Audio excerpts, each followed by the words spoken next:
지금 전형적인 강세 시장의 패턴은 맞다라고 생각해요. 왜냐하면은 트럼프 1기 때랑 똑같고요. 근데 똑같아요. 그걸 정확히 보셔야 돼요. 17, 18년도에 붐업이 되면서 사실은 미국이 나홀로 주가 상승이 있었는데 사실은 18년도 들어서면서 반도체 슈퍼 사이클이다 하면서 한국도 좋았었거든요. 네. 그러니까 지금 트럼프 6개월 취임 지나고 나서 벌써 이제 서서히 이제 시작이 되고 있는 국면이다. 야. 이거는 사실 되게 예상치 못한 일이었거든요. 드디어 우리도 이제 박스피를 벗어나고 예, 충분히 가능성 있지 않을까. 한 단계 레벨업을 한다. 진짜 밸류업 한다. 네네.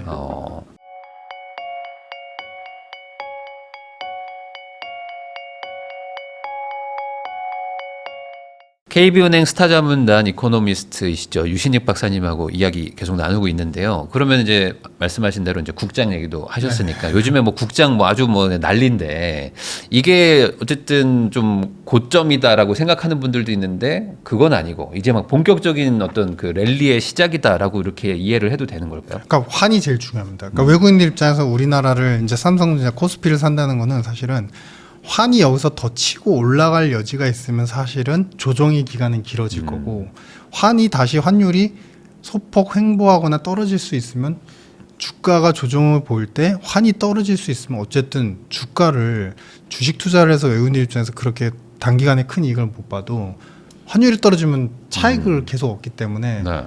절대 그 주저할 이유가 없거든요. 없으니까. 그래서 지금 조정의 구간이 조금 오기는 할 것 같지만 현 상태에서 조정의 기간이 아주 길지는 않을 것이고 환율 떨어진과 동시에 다시 한국 마켓을 살려고 할 것이다. 근데 지금 전형적인 강세 시장의 패턴은 맞다라고 생각해요. 왜냐하면은 이제 많은 지주사들이 개정안, 상법 개정안에 우리가 좀 골라서 이제 분석을 해보면 상법 개정안이 통과가 돼서 주주 친화적인 정책이 되면은 결국에 PBR 0.5배 이하의 기업들은 1배까지는 최소한 가야 된다는 당위성 부여가 돼요. 사실은 그게 맞는데 이미 아직 개정이 안 돼 너무 가파르게 빨리 오른 지주사들이 많기 때문에 조정의 여지가 필요한 거고 두 번째는 네이버 카카오가 사실은 여러 가지 측면에서 사업이 앞으로 잘 될 수 있는데 거기에 메인 포지션이 사실 원화 스테이블 코인이었잖아요. 근데 그 부분은 사실상 명료하지 않은 부분은 있습니다. 그러니까 미국은 스테이블 코인을 찍어내면은 달러 다음으로 전 세계가 이 미국의 스테이블 코인, 그러니까 달러 스테이블 코인이라고 그냥 표현을 할게요. 이 코인을 갖다가 다 사려 하겠죠. 그러겠죠. 한국은 이 스테이블 코인을 원화도 국제화가 잘 안 됐기 때문에 원화 스테이블 코인은 내수에서 잘 소화를 시켜야 되는데 그럼 기업이 채택을 했을 때 그것으로 예전에는 그냥 원화로 결제할 때는 이런 게 힘들었지만 그리고 수요가 덜했지만 스테이블 코인으로 하니까 더 잘 되라는 상품과 어떤 플랫폼에 할지에 대한 구체적인 어떤 가이드라인과 계획이 필요해요. 근데 그게 지금 아직 없어요.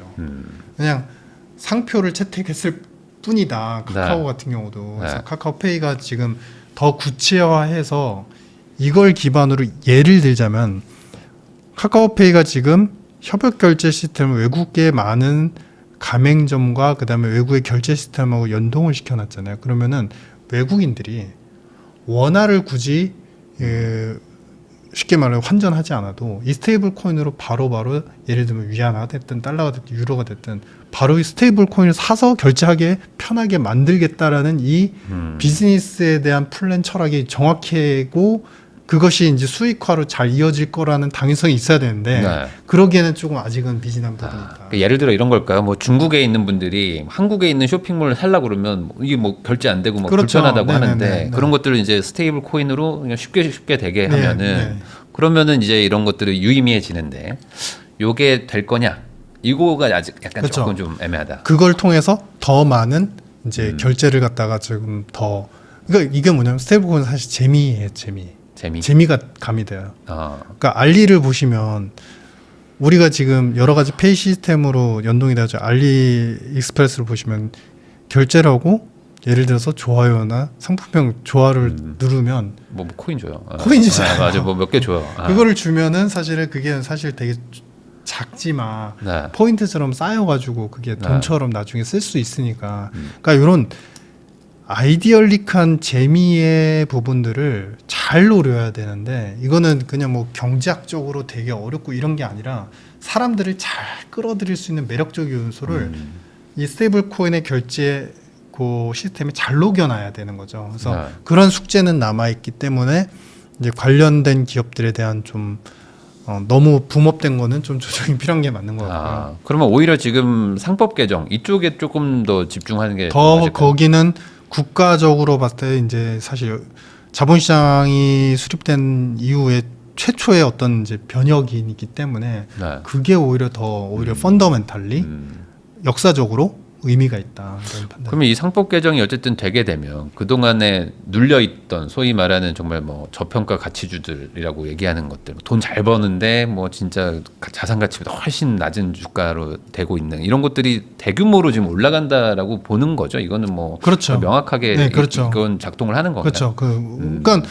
이런 상황에서 정말로 지주사가 아니더라도 PBR을 정말 잘 봐야죠. PBR을 항상 보면서 체킹하면서 투자를 하셔야 되는 저 거죠. PBR 주들은 웬만하면 지금 그래도 상승 요인이 좀 있다. 그렇죠. 상법 개정이 저 되면. PBR이면서 사업성이 분명히 존재. 예를 들면서 저 PBR인데 목재 관련 기업 이런 건 사면 안 되는 거고요. 네. 그러니까 사업에 있어서 그런 포지션이 요즘에 이제 원전도 있고, 근데 원전은 사실 저 PBR 기업은 거의 없죠. 네. 그리고 엔터 기업들이 있고요. 그 다음에 이제 저는 이제 개인적으로 봤을 때 금융은 더 좋아진다고 생각하거든요. 금융도. 왜냐면은 이 스테이블 코인에 뭐 발행 주체가 누가 되고 이런 스토리를 떠나서 미국이 스테이블 코인을 정착시키고 한국이 정착시킨다면 결제와 그 다음에 외국인들 간의 작은 거래에 있어서 편리성 그리고 그 규모가 예전에는 2번 할 거를 5번, 6번 이렇게 늘릴 수 있는 가장 직접적인 대상 수혜자 기업군들은 금융이에요. 그러니까 금융의 디지털화는 사실은 더 빨라지면 빨라질수록 그러니까 우리가 박리담회라고 하죠. 수준은 네, 더 네. 작아지고 비용은 작아지더라도 그 양 포함하는 양이 더 많아질 수 있다. 그거를 이제 경제학적으로 뭐 파이낸셜 인클루전이다. 그러니까 못하던 사람들까지 이제는 어렵지 않게 쉽게 이렇게 그렇죠. 들어오게 해서 수익을 창출한다. 그래서 저는 금융 쪽은 정말 계속 지주사하고 금융 쪽은 계속 집중해서 보셔야 된다. 이런 판단이고요. 주가가 올라가면 당연히 증권사도 네, 그렇죠. 도움이 되는 거고. 그건 뭐 이제 당연히 이제 따라서 가는 거고요. 그래서 요즘에 막 엄청나게 올라가고 있는데 이게 너무 단기간에 오르니까 사람들이 이제는 좀 너무 많이 오른 거 아니냐. 그쵸. 한 달 만에 막 30-40% 올라버리고 막 2배 되고 하니까. 좀 쉬어야죠. 그렇지만 이게 끝난 것이 아니다. 네. 이렇게 보시는 거죠. 그러면 예를 들어 현 정부가 뭐 얘기하고 있는 뭐 코스피 뭐 5천 간다. 네. 뭐 5천은 뭐 이제 목표라고 한다고 치더라도 지금 뭐 3,100 뭐 이 정도인데 네. 뭐 3,500, 4,000 뭐 이런 얘기들도 지금 나오고 있거든요. 올해 안에 막 간다 이런 얘기도 있는데 지금 당장은 뭐 그런 상승세는 좀 계속된다고 봐야 되겠죠. 상법 개정안이 잘 처리가 되면 네. 저는 지수는 의미 없다고 보입니다. 그러니까 지수는요? 이게 4천이 될지 5천이 될지 물론 이제 좀 약간 과도한 면이 있죠. 6천이 될지 네. 이거는 사실은 그 누구도 모른다. 왜냐면은 지금 모든 시스템의 철학이 우리나라 경제는 안 좋아요. 네. 안 좋지만 많은 관료들과 장관직에 또 처음으로 우리나라는 이제 트럼프가 옛날에 처음으로 그걸 시도를 했었는데 그래서 네. 지금까지 자연스럽게 온 건데 민간 기업의 수장들이나 연구소장 이런 분들을 이번에 AI 특히 이제 네이버도 네, 마찬가지고 이제 LG도 마찬가지고 채용 이제 선임을 하셨잖아요. 네.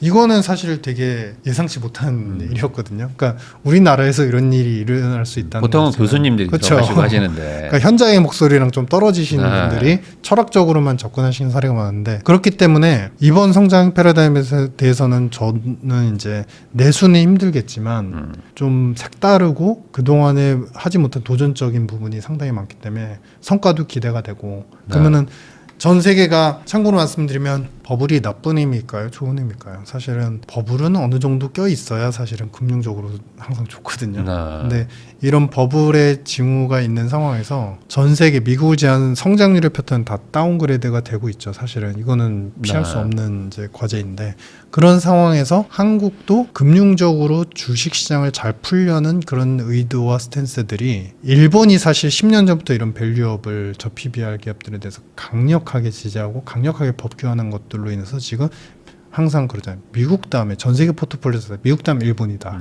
그랬잖아요. 한국도 이번에 따라갈 수 있지 않을까. 아. 개인적인 소망도 포함이 아, 되지만 드디어 우리도 이제 박스피를 벗어나고 예, 충분히 가능성이 있지 않을까. 한 단계 레벨업을 한다. 진짜 밸류업 한다. 네네. 그러면 반대로 뭐 아무래도 지수가 올라가면 뭐 전반적으로 또 좋긴 좋겠지만 그 와중에도 또 여기서도 또 조심해야 되는 뭐 그런 네. 것들도 있지 않을까. 뭐 예를 들어 국장을 투자해도 여기는 좀 조심해라. 뭐 어떤 네. 방향성 자체가 아니면 사업성이나 이런 것도 아니면 너무 뭐 비싼 뭐 고점 구간에 있는 뭐 이런 섹터도 있지 않을까요? 뭐 개인적으로는 뭐 어떻게 보십니까? 왜냐면 경제가 안 좋다고는 하니. 그건 사실은 이제 내수 관련되는 기업들이 네.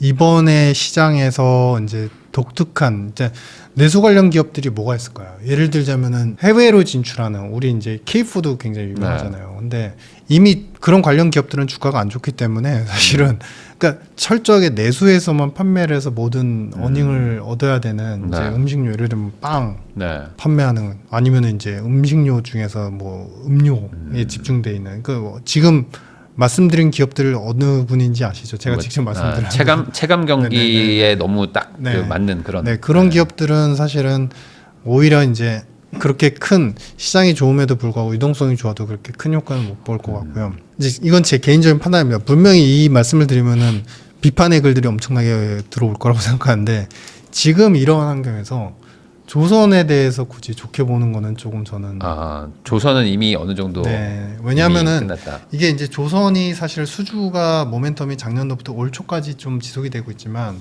전체적으로 봤을 때 뭐 현대도 마찬가지고 HD 현대 네. 그다음에 관련된 이제 하나오션도 그렇고 이제 수주가 실제 일어나는 숫자들이나 건수들은 좀 줄고 있고 미국이 원하는 MRO 시장에 대해서 수주를 주겠다는 규모는 생각보다 약할 수 있어요. 그래서 모멘텀으로 너무 강했었기 때문에 네. 그 부분들이 저는 이제 상당히 조심스럽다.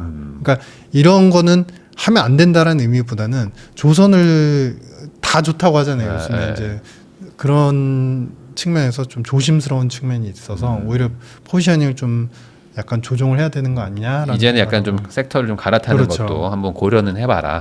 그래서 그런 거죠. 굳이 이제 지주 그다음에 금융 그다음에 또 뭐가 더 좋을까요라고 판단해 본다면 사실은 반도체는 네. 하드웨어 쪽은 여전히 저는 계속 좋게 본다. 이게 시간의 문제이고 너무나 지루하고 상대적 박탈감이 보여서 그럴 뿐이지 삼성전자 하이닉스는 사실은 이 미국이 만드는 AI 패러다임에서 결국에 D램을 공급할 수 있는 글로벌 플레이어 탑티어 세 기업들을 보면 네. 사실은 결국 삼성, 하이닉스, 그다음에 마이크론 이렇게 되거든요. 그래서 이거는 이제 중간 부침은 있어도 장기로 보면은 결국에는 수익의 성과는 굉장히 안정적으로 좋을 수밖에 없다.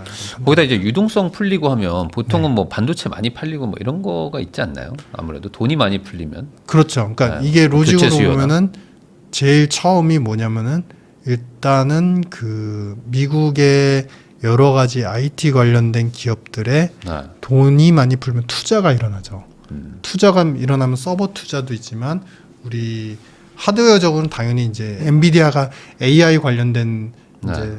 사업을 부흥시키기 때문에 계속 이제 상품 수요는 있는 거고 D램도 있고 반도체 칩에 대한 수요는 기본으로 있는 거고요. 이제 서버 투자, 그 다음에 데이터 센터 투자가 일어나면 네. 사실 관련돼서 계속 수주 모멘텀이 우리나라로 직접 오기보다는 처음에는 일본의 오더링이 오거나 아니면 TSMC로 오더링이 와서 그게 아시아의 2차 수주로 또 이어지는 구조로 연결되거든요. 그래서 결국에는 유동성 풀리면 투자 열리고 그런 환경들은 우리 반도체에도 상당히 좋을 수밖에 없는 거죠. 그러면 이제 요 영상을 시청하시는 분들 입장에서는 또 이제 복잡할 수 있으니까 네. 뭐 과거랑 비교해 보면 네. 지금의 어떤 그 국장의 모습이 언제랑 좀 비슷하다 이렇게 볼 수 있을까요? 트럼프 1기 때랑 똑같고요. 아, 근데 똑같아요.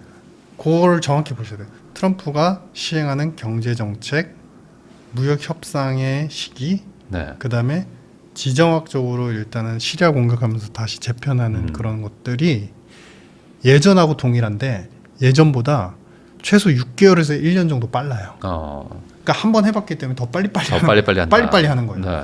그래서 지금의 금융시장적 환경도 17, 18년도에 붐업이 되면서 사실은 미국이 나홀로 주가 상승이 있었는데 사실은 18년도 들어서면서 반도체 슈퍼 사이클이다 하면서 한국도 좋았었거든요. 네. 그러니까 대략 1년에서 1년 반 정도 지나면서 이제 한국으로도 전이가 됐는데 지금 트럼프 6개월 취임 지나고 나서 벌써 이제 물론 우리나라의 모멘텀도 있지만 벌써 이제 서서히 이제 시작이 되고 있는 국면이다. 야, 그러면은 예전에도 그런 일이 있었어 가지고 우리도 좀 올랐는데 여기에 네. 우리는 지금 상법 개정 뭐 네, 거기다 이제 뭐 정부가 드라이브도 걸고 그렇죠. 하는 것들이 있으니 맞습니다. 과거보다 더 큰 모멘텀으로 올 수도 있겠네요. 그렇죠, 맞습니다.